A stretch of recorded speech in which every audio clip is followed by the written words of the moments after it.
है गाइस, तो स्वागत करते हैं आपका एक ब्रांड न्यू वीडियो में। तो गाइस आज की इस वीडियो में हम लोग सीखने जा रहे हैं एलसीएम के बारे में। जी हाँ, आपने बिल्कुल सही सुना। आज हम लोग सीखने जा रहे हैं एलसीएम के बारे में। क्या होता है एलसीएम, पहले इसको हम लोग समझ लेते हैं, ठीक है।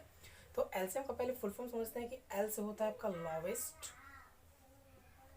सी से होता है आपका कॉमन, एम से होता है आपका मल्टीपल। पहले आप इसको समझो कि क्या मतलब होता है इसका। फॉर एग्जाम्पल जैसे यहाँ पे है लिखे हैं हमने 2 and 4 and 6, यहाँ पे लिखा है 2 3 6, यहाँ पे लिखा है 2 4 8। तो इसमें आप देख पा रहे हो कि सबसे जो लोवेस्ट है, सबसे जो छोटा नंबर है वो कौन सा दिख रहा है आपको? 2 दिख रहा है। और सिर्फ छोटा नहीं दिखना, छोटा होने के साथ वो कॉमन भी होना चाहिए। मतलब जो सबसे छोटा नंबर होगा कॉमन में, उसको अगर मल्टीप्लाई कर दिया जाए, तो हमारा वो एलसीएम निकल कर आ जाता है। कैसे? जैसे कि यहाँ पे कि देख पा रहे हो आप कि जो सबसे कॉमन नंबर वो कौन सा है? जो कॉमन का मतलब जो तीनों लाइन में आया हो। तो तीनों लाइन में आया है आपका 2 2 और 2। यहाँ पे 4 है, यहाँ पे 4 है, बट बीच में 4 नहीं है तो वो होगा नहीं। यहाँ पे 6 है, यहाँ पे 6 है, लेकिन थर्ड में 6 है नहीं तो वो होगा नहीं। तो तीनों में जो आएगा वही होगा आपका कॉमन। तो तीनों में क्या आएगा इस? तीनों में आया आपका 2। तो ये होगा हमारा यहाँ पे कॉमन। अब क्या करना है? कॉमन को मल्टीप्लाई करना है। तो कॉमन को मल्टीप्लाई कैसे करेंगे? 2 इंटू 2 इंटू 2। कैसे? क्योंकि कॉमन में यही है, बाकी को छोड़ देना है, बाकी को ख़त्म। तो 2 इंटू 2 इंटू 2 क्या होता है? 2 2 जा 4 2 जा 8। और इस प्रकार से हमारा एलसीएम निकलेगा, ठीक है। तो चलिए आज हम लोग एलसीएम को दो मेथड से सीखने वाले हैं। तो पहला मेथड हम लोग शुरू करते हैं। तो गाइस जो हमारा पहला मेथड होने जा रहा है वो हमारा होने जा रहा है डिवीज़न मेथड। जी हाँ, डिवीज़न मेथड होने जा रहा है। और ये सबसे बेसिक मेथड है, इसलिए मैं इसको पहले बता रहा हूँ क्योंकि कोई भी बच्चा या फिर कोई भी स्टूडेंट अगर अपने पढ़ाई में एलसीएम को सीखना स्टार्ट करता है तो उसके लिए डिवीज़न मेथड सबसे ईजी होता है। वो इसलिए ईजी होता है क्योंकि इसको तोड़ तोड़ कर समझाया जाता है, इसको तोड़ तोड़ कर समझना पड़ता है। और जिस भी चीज़ को हम एक्सपेंड करके यानी तोड़ के समझते हैं तो वो हमारे दिमाग में जल्दी उतरता है। तो चलिए पहले हम 2 डिजिट, फिर 3 डिजिट, फिर 4 डिजिट का सॉल्व करेंगे। पहले 2 डिजिट का डिवीजन मेथड में कैसे निकालेंगे एलसीएम वो देखते हैं।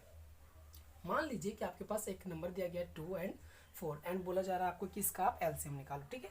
तो एलसीएम कैसे निकालोगे आप? तो एलसीएम निकालने के लिए आपको ये दिमाग में रखना चाहिए कि ये जो दोनों है, ठीक है गाइज, कि ये दोनों जो है एक ऐसा आप टेबल पढ़ो जिसमें ये दोनों आपका एक साथ आ जाए। जैसा कि आपको पता है टेबल शुरू कहाँ से होता है? टेबल शुरू होता है आपका 2 से, ठीक है। तो सबसे पहले आप 2 का टेबल स्टार्ट करो। क्या 2 का टेबल में 2 आता है? बिल्कुल आता है। 2 1 जा 2। क्या 2 का टेबल में 4 आता है? जी बिल्कुल आता है। 2 2 जा 4। मतलब ये दोनों आपका 2 का टेबल में आता है। तो आप इसको 2 का टेबल में डिवाइड करो। कैसे करेंगे? सबसे पहले सिंपली यहाँ पे आपको एक लकीर खींचनी है, एक लाइन खींचनी है, ठीक है। एंड देन आपको यहाँ पे लिखना है 2। क्यों? क्योंकि ये दोनों 2 का टेबल में आ रहा है, ठीक है। तो 2 1 जा 2, 2 1 जा 2, देन कॉमा, फिर 2 2 जा 4, ठीक है। अब देखिए क्या ये दोनों एक ही टेबल में आ रहा है? जी नहीं, क्योंकि 1 सिर्फ 1 के टेबल में, 2 सिर्फ 2 के टेबल में आएगा। एक ही टेबल में दोनों नहीं आएगा। तो इस सिचुएशन में क्या करेंगे? बिल्कुल कुछ नहीं करना है। इस सिचुएशन में सिर्फ आपको मल्टीप्लाई कर देना है। क्यों? क्योंकि ये दोनों एक ही टेबल में नहीं आ सकते, ठीक है। और चूंकि हम लोग जो एलसीएम सॉल्व करते हैं तो हमारा मेन जो मोटिव रहता है, लक्ष्य रहता है कि लास्ट में जो हमारा 1 आना चाहिए, ठीक है। 1 जहाँ पे लास्ट में लाने का प्रयास करेंगे वो ऑटोमेटिक आपका एलसीएम समझिए सॉल्व हो रहा है, ठीक है। तो यहाँ पे 1 आ चुका है, 2 का टेबल में केवल 2 आएगा तो ये आगे बढ़ेगा नहीं। तो कैसे करेंगे? अब यहाँ पे 2 है, देन यहाँ पे आपका गाइस 1 है। तो 1 को आप एलसीएम में लिखो या ना लिखो कोई फैक्ट नहीं करता, क्योंकि 2 1 जा 2 ही आता है। तो चलिए मैं लिख देता हूँ समझाने के लिए। मतलब जैसे अब यहाँ से आपको इधर आना है मल्टीप्लाई के लिए। क्यों? क्योंकि अब ये नहीं कट रहा है, किसी टेबल में भी नहीं आएगा ना। तो 2 के बाद क्या है? 1 इंटू, देन ये आपका क्या बच गया? 2। अब इसको आप मल्टीप्लाई करो। 2 1 जा 2, 2 2 जा 4। सो 2 and 4 का जो आपका एलसीएम आएगा वो क्या आएगा गाइस? 4 आएगा। 2 and 4 का एलसीएम क्या आएगा? 4 आएगा, ठीक है। चलिए अब हम लोग 3 डिजिट का एक नंबर ले लेते हैं ताकि आपको इजीली समझ में आ सके, ठीक है। तो ये था हमारा 2 and 4। अब हम लोग ले लेते हैं 3 6 और 8। ये आपका क्वेश्चन दिया गया कि आप इसका एलसीएम फाइंड करो। तो जैसा कि अभी मैं बताया कि डिवीजन मेथड हम लोग सीख रहे हैं, तो डिवीजन मेथड इसमें लागू करेंगे, ठीक है। लाइन खींचे। अब हमको देखना है कि इनमें से केवल 2, जी हाँ बिल्कुल इस चीज़ को ध्यान में रखिएगा, कम से कम 2 से कम नहीं होना चाहिए। और 2 से अगर ज़्यादा है तो कोई प्रॉब्लम नहीं है, बट कम से कम जो है गाइस वो 2 आने चाहिए आपके, ठीक है। मतलब क्या है कि किसी भी टेबल में 2 आने चाहिए। क्या दो आने चाहिए कि या तो 3 6 एक ही टेबल में आने चाहिए, या 6 8 आना चाहिए, या 3 8 आना चाहिए। मतलब कोई एक ऐसा टेबल हो जिसमें ये दोनों आपका कोई भी दो आता हो, इन तीनों में से कोई भी दो आता हो। जैसे टेबल शुरू होता है 2 से, 2 का टेबल में 3 आता है, बिल्कुल नहीं आता है। 2 का टेबल में 6 आता है, बिल्कुल आता है। 2 का टेबल में 8 आता है, बिल्कुल आता है। तो यहाँ पर हम लोग 2 का टेबल से इसको ले सकते हैं कि 2 3 जा 6 होता है, एंड 2 4 जा 8 होता है। 3 नहीं आया तो क्या करेंगे, 3 का हम लोग 3 लिख देंगे। फिर आप लकीर खींचो। अब यहाँ आप देख पा रहे होंगे कि इन तीनों में से कोई दो को हमको एक टेबल में लाना है, तो वो होता है हमारा 3 का टेबल, क्योंकि 3 का टेबल में 3 आ ही जाता है ना। तो 3 1 जा 3, 3 1 जा 3, एंड 4 का 4। अब किसी का टेबल में नहीं आएगा, क्यों? क्योंकि हमारा 1 आ गया, तो एक को तो हम लोग टेबल ले नहीं सकते हैं। लेना है तो कम से कम एक टेबल में 2 आना चाहिए, 2 यहाँ पे आएगा नहीं क्योंकि लास्ट में 1 आ चुका है, एक 4 बचा है। ठीक है, अब क्या करेंगे, मल्टीप्लाई। यहाँ से मल्टीप्लाई करना शुरू करेंगे।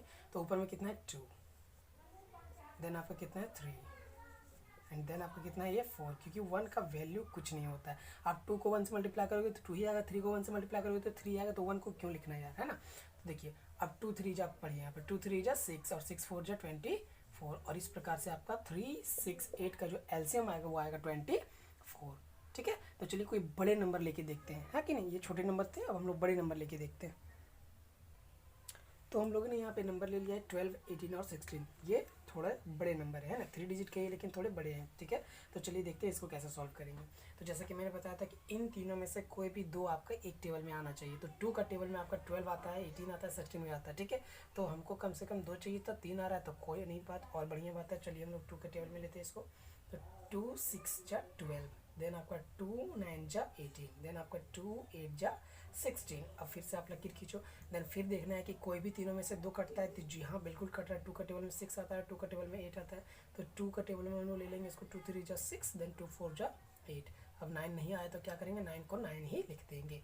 फिर हम लोग लकीर खींचते देखते हैं कि कोई भी दो जो है एक टेबल में आता है कि नहीं। तो 4 2 का टेबल में आता है, लेकिन ये दोनों 2 का टेबल में नहीं आएगा। अब आते हैं 2 के बाद 3 टेबल आता है, 3 का टेबल में 3 और 9 आता है, तो जी बिल्कुल यहाँ पे ले लेंगे हम लोग। 3 1 जा 3 और 3 3 जा 9। ठीक है, 4 नहीं आया तो 4 का 4 लिख दो आप, और 1 नहीं, 1 का तो 1 लिखाएगा ही। ठीक है, अब देखो यहाँ पे क्या आ रहा है कि 1 1 3 4। ठीक है, अब 3 का टेबल में आता है, 4 2 और 4 का टेबल में आता है, तो दोनों एक ही टेबल में नहीं आ सकता क्योंकि एक इवन और एक ऑड है। ठीक है, तो इवन और ऑड एक साथ टेबल में नहीं आ सकते हैं ना। तो चलिए आप क्या करते हैं, हम लोग सिंपली इसको मल्टीप्लाई करेंगे लास्ट में। तो इधर से हम लोग लास्ट वाले को मल्टीप्लाई करते हैं। तो ऊपर में कितना है, यहाँ पे 2 है, देन आपका कितना है 2 है, देन आपका कितना है 3 है, देन आपका 1 का कोई वैल्यू नहीं होता, डायरेक्ट यहाँ पे आओ 3, देन आपका ये 4। मल्टीप्लाई करो इसको, 2 2 जा 4, 4 3 जा 12, 12 3 जा 36, 36 4 जा नहीं पता है तो आप 36 को 4 से ऐसे मल्टीप्लाई कर सकते हो कि 6 4 जा 24 का 4 हाथ में 2, 4 3 जा 12 और 2 14। This is your answer. तो गाइस यहाँ पे हम लोगों ने 4 डिजिट यानी 4 डिजिट के नंबर को ले लिया है, ताकि इसमें भी आप देख सको कि हमारा जो एलसीएम होता है वो इजीली सॉल्व हो पाता है या नहीं। ठीक है, तो उसी प्रकार से इसमें भी स्टार्ट करते हैं कि सबसे पहले कोई भी 2 डिजिट एक टेबल में आने चाहिए। अगर आप सोच रहे होंगे कि बार बार हम लोग 2 का टेबल क्यों ले रहे हैं, बड़ा टेबल भी ले सकते हैं, तो जी बिल्कुल आप लोग ले सकते हैं, इसमें कोई प्रॉब्लम वाली बात नहीं है। ठीक है, चलिए इसमें हम लोग बड़े नंबर को डायरेक्ट लेके देख सकते हैं। ठीक है, कि 2 का ही टेबल बार बार क्यों लें। जैसे आप यहाँ देख पा रहे हो कि 16 है और आपका 12 है, 4 का टेबल में आ जाता है ना, तो चलो ले लो आप। 4 3 जा 12, 4 4 जा 16, 14 नहीं आएगा तो लिख देंगे, 10 नहीं आएगा तो लिख देंगे। अब आप किस में लोगे, तो आप देख पा रहे होगे कि 14 10 और 4 ये आपका केवल 2 का टेबल में ही आ सकता है अब, है ना। तो ले लो, 2 5 जा 10, 2 7 जा 14, 2 2 जा 4, 3 नहीं आएगा। तो इसमें प्रॉब्लम कुछ नहीं होता है। प्रॉब्लम ये होता है कि कोई भी दो एक ही टेबल में आना चाहिए, 2 से लो, 4 से लो, 50 से लो, कोई मैटर नहीं करता है। तो अब देखना है इसमें कि अब ये किसी टेबल में नहीं आ रहा है, तो जब किसी टेबल में नहीं आता है कोई दो, क्योंकि 5 और 7 आपका 5 का टेबल में आता है, 7 7 का टेबल में आता है, भले ये ऑड नंबर हो। ठीक है, और ये ऑड है तो ऑड के साथ कोई इवन, मतलब ये इवन है तो कोई भी ऑड के साथ आएगा नहीं, और ये 3 का टेबल में आएगा तो अब आएगा नहीं किसी और टेबल में। तो हम लोग सिंपली मल्टीप्लाई करेंगे इन सबको, 4 into 2 into 5 into 3 into 7 into 2, multiply करते इसको। 4 2 जा 8, 8 5 जा 40, 43 जा 120, 120 और 7 2 जा 14, मतलब 120 को आप 14 से मल्टीप्लाई करो। अब यहाँ पे आपको मल्टीप्लाई कैसे करने देखो। ठीक है, this is your answer. Direct multiply हुआ ना, कैसे हुआ। अगर आप ये जानना चाहते हैं तो मेरे एक वीडियो दिया गया है मल्टीप्लिकेशन ट्रिक, उसको जाकर ज़रूर देखें, तो आप भी इस प्रकार का डायरेक्ट मल्टीप्लिकेशन एक बार में कर सकते हो। ठीक है, तो चलिए अब हम लोग बढ़ते हैं अपने दूसरे मेथड की ओर। तो चलिए हम लोग अपने दूसरे मेथड की ओर बढ़ते हैं कि जो हमारा दूसरा मेथड है वो है नो टाइम मेथड। तो जो हमारा दूसरा मेथड होने वाला है वो है नो टाइम मेथड। जी हाँ बिल्कुल, इसका नाम मैंने नो टाइम मेथड इसलिए रखा क्योंकि इसमें आपको कुछ भी टाइम नहीं लगेगा, बिल्कुल इसमें आपको समय नहीं लगने वाला है, इसलिए इसका नाम मैंने रखा है नो टाइम मेथड। ठीक है, तो कैसे इस क्वेश्चन को हम लोग सॉल्व करेंगे, तो चलिए देखते हैं कि किस प्रकार से इस क्वेश्चन को, मतलब इसमें एलसीएम किस प्रकार से हम लोग पिक आउट कर पाएंगे। जैसे पहले इसमें भी 2 डिजिट शुरू करते हैं, जैसे फॉर एग्जाम्पल आपका दिया गया 2 और 8। ठीक है, तो 2 और 8 का आपको एलसीएम फाइंड करना है। तो पहले आप इसको डिवीजन मेथड से आप चेक करो कि क्या ये आंसर जो हम लोग नो टाइम मेथड से करेंगे वो सही आएगा या नहीं आएगा। ठीक है, तो डिवीजन मेथड से करेंगे 2 1 2 2 4 8। ठीक है, अब ये नहीं कटेगा किसी से, तो 2 इंटू 4 इज इक्वल टू क्या आ गया, इसका एलसीएम 8 आ गया। ठीक है, ये आप याद रखोगे कि इसका एलसीएम कितना आया है, 8 आया है। अब चलिए इसको हम लोग नो टाइम मेथड से सॉल्व करते हैं। कैसे करेंगे देखिए, सबसे पहले आप देखो कि यहाँ 2 और 8 है ना, तो सबसे बड़ा डिजिट कौन है, सबसे बड़ा डिजिट 8 है। आप उसका टेबल पढ़ना स्टार्ट करो, और टेबल पढ़ो तब तक जब तक वो टेबल जो है आपका इन दोनों में नहीं आता है। क्या हुआ नहीं समझे, चलिए मैं समझाता हूँ। जैसे 8 का टेबल पढ़ते हैं आप, 8 1 जा 8। क्या 8 का टेबल में जो 8 नंबर है वो 8 का टेबल में आता है, ऑफकोर्स आता है। क्या 2 का टेबल में 8 आता है, बिल्कुल आता है। तो जहाँ पर जो बड़े वाले डिजिट है उसका टेबल में दोनों अगर आपका आ जा रहा है, मतलब ये हुआ कि जैसे जो नंबर आपने यहाँ पे सेलेक्ट किया है वो नंबर आपका हर टेबल में आ रहा हो, जैसे कि 2 का टेबल में भी आ रहा हो, 8 का टेबल में भी आ रहा है, तो वही हो गया आपका एलसीएम। और ये आप जितना बार पढ़ोगे, जैसे आप 8 1 जा 8 पढ़ें तो 8 आ गया, आप लोग चलिए इन लोग दोनों में हमारा 8 आता है तो हमारा वो एलसीएम हो जाएगा। ठीक है, अगर मान लीजिए 8 नहीं होता, तो जैसे मान लो 16 होता है, 8 2 जा 16, तो 16 अगर इन दोनों में आता तो 16 होता है एलसीएम। मतलब इसमें समझ में उतना नहीं आया होगा, लेकिन आप 3 डिजिट नंबर में आप ज़्यादा ईजी इसको समझ सकते हो। तो चलिए मैं 3 डिजिट का एक नंबर ले लेता हूँ। तो जैसे मैं यहाँ पे ले लेता हूँ 3 6 और 9। ठीक है, अब इसमें देखो सबसे बड़ा नंबर कौन है, सबसे बड़ा नंबर इसमें है 9। तो पहले आप 9 का टेबल लिखो, तो 9 1 जा 9। क्या 3 का टेबल में 9 आता है, आ जाता है। 6 का टेबल में 9 आता है, नहीं आता है, तो ये एलसीएम नहीं होगा। अब पढ़ो 9 के बाद 9 2 जा 18। क्या 3 का टेबल में 18 आता है, बिल्कुल आता है। 3 6 जा 18। 6 का टेबल में 18 आता है, बिल्कुल आता है। और 9 का टेबल में 18 आता है, बिल्कुल आता है। 9 2 जा 18, तो ये होगा हमारा एलसीएम। मतलब डायरेक्ट पिक आउट करो आप, जो बड़ा वाला टेबल है इसको पढ़ते जाओ, बड़ा वाला नंबर का टेबल पढ़ते जाओ, और जो नंबर तीनों टेबल में आ जाए वही आपका एलसीएम हो जाएगा। ठीक है, चलिए एक और नंबर ले लेते हैं। ये तो हम लोगों ने क्या लिया था, 3 डिजिट ना, 3 डिजिट का एक बड़ा नंबर ले लेता हूँ आपका 4 8 और 20। ठीक है, तो इसमें सबसे बड़ा नंबर कौन है, 20 है। तो 20 का आप टेबल पढ़ो, 20 1 जा 20। 4 का टेबल में तो आता है, बट 8 का टेबल में 20 नहीं आता है, तो छोड़ो इसको। 20 2 जा 40, तो 4 का टेबल में आता है, 8 का टेबल में आता है, 20 का टेबल में आता है, तो ये हो जाएगा आपका एलसीएम।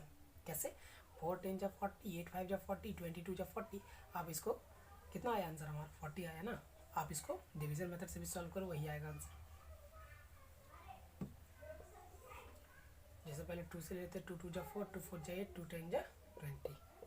फिर ले लो 2 से, 2 1 जा 2, 2 2 जा 4, 2 5 जा 10। अब नहीं कटेगा किसी से, तो 2 इंटू 2 इंटू 2 इंटू 5, 2 2 जा 4, 4 2 जा 8, 8 5 जा 40। This is your answer. ठीक है, तो चलिए आशा करता हूँ कि आपको वीडियो समझ में आया होगा। अगर समझ में आया तो वीडियो को लाइक करें, चैनल को सब्सक्राइब करें, और इसी प्रकार की वीडियोस पाने के लिए चैनल में अपडेटेड रहें।